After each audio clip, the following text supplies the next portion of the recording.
బెజవాడలో స్కామ్ల రాయిళ్లు పెరిగిపోతున్నారు. వరుసగా వైట్ కాలర్ నేరాలు జరుగుతూ ఉండటంతో నగరవాసులు బెంబేలెత్తిపోతున్నారు. ప్రజల అత్యాశను ఆసరాగా తీసుకుని కోట్ల రూపాయలు కొల్లగొడుతున్నట్లు పోలీసులు చెబుతున్నారు. Animation scam, gold scam, share trading scam. Scam ఏదైనా దానికి వేదిక మాత్రం బెజవాడ నగరమే. ఈ స్కామ్లన్నీ కూడా ఈ 2 నెలల కాలంలో బెజవాడలో వెలుగులోకొచ్చాయి.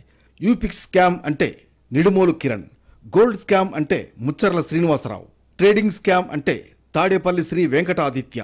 ఈ ముగ్గురు మోసగాళ్లు కూడా వైట్ కాలర్ నేరగాళ్లు. మాయమాటలు చెప్పి జనం కష్టార్జితాన్ని కొట్టేశారు.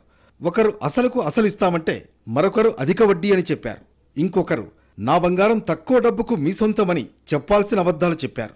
ముగ్గురు కూడా వేర్వేరుగా వైట్ కాలర్ నేరం చేసి వందల మందిని నిలువునా ముంచి నడి రోడ్డున పడేశారు. ప్రజల నుంచి దోచుకున్న కోట్లాది రూపాయలను వేర్వేరు మార్గాల్లోకి మళ్లించేశారు.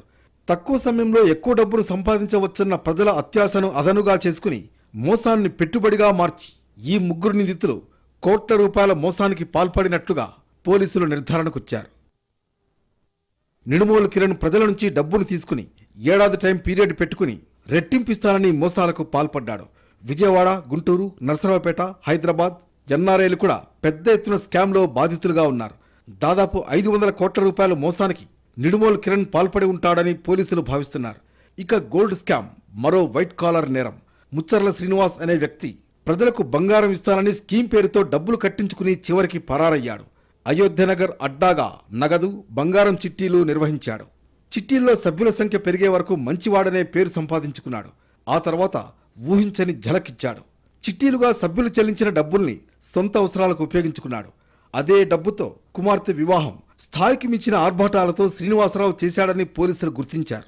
మొత్తం 70 మందిని 35 కోట్ల రూపాయలకు ముంచేశాడు. మొదట చిట్టీల నిర్వహణతో వ్యాపారం మొదలుపెట్టిన శ్రీనివాసరావు చిట్టీలు పాడుకున్న వారి నుంచి ఆ మొత్తాన్ని వెనక్కి తీసుకుని అధిక వడ్డీలు ఇస్తానని చెప్పాడు. ఇప్పటి వరకు నగదు చిట్టీలను చూసిన జనానికి బంగారం చిట్టీలను పరిచయం చేసి వారిని బురిడీ కొట్టించాడు.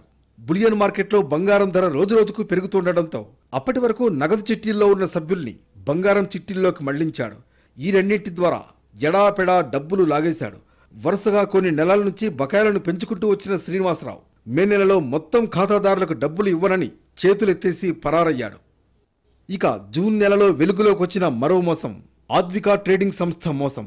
ఆద్విక ట్రేడింగ్ ప్రైవేట్ లిమిటెడ్ ₹1,00,000 పెట్టుబడి పెడితే 1,06,000 రూపాయలను వడ్డీగా చెల్లిస్తానని కంపెనీ అధినేత తాడేపల్లి శ్రీ వెంకటాదిత్య నమ్మబలికాడు. పెట్టుబడుల కోసం జనం మధ్య ఉన్న పరిచయాలను, అనువుగా ఉన్న అన్ని మార్గాలను ఉపయోగించుకున్నాడు. స్నేహితులను, సన్నిహితులను రంగంలోకి దింపాడు. వారికిచ్చిన మాట ప్రకారం నెలకు 6,000 వడ్డీ చెల్లించాడు. ₹6 వడ్డీ తీసుకున్న వాళ్లంతా మిగతా వాళ్లందరికీ కౌన్సిలింగ్ చేశారు. నెలకు ₹6,000 వడ్డీ ఏ బ్యాంక్ ఇస్తుందంటూ ప్రజల్లో ఆశలు రేపి ముగ్గులోకి దించారు.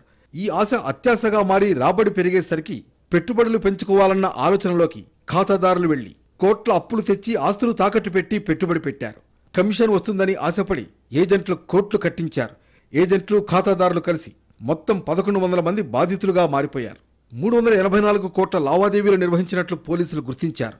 300 కోట్లు చెల్లించిన ఆదిత్య మిగతా డబ్బు ఏం చేశారనే అంశంపై పోలీసులు విచారణ జరుపుతున్నారు. ఈ 3 మోసాల్ని పూర్తి స్థాయిలో విచారణ చేపట్టిన పోలీసులు ప్రజల అత్యాశే చీటర్లకు ప్రధాన ఆయుధంగా ఉందని గుర్తించారు.